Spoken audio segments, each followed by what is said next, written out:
الله وبركاته. اقرأ باسم ربك الذي خلقنا الإنسان من علق.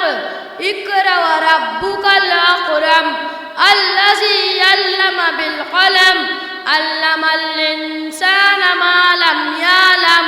كلا إن الإنسان ليطغى أن رآه استغنى إن إلى ربك الرجعى. أرأيت الذي ينهى أبدا إذا صلى. أرأيت إن كان على الهدى أو أمر بالتقوى.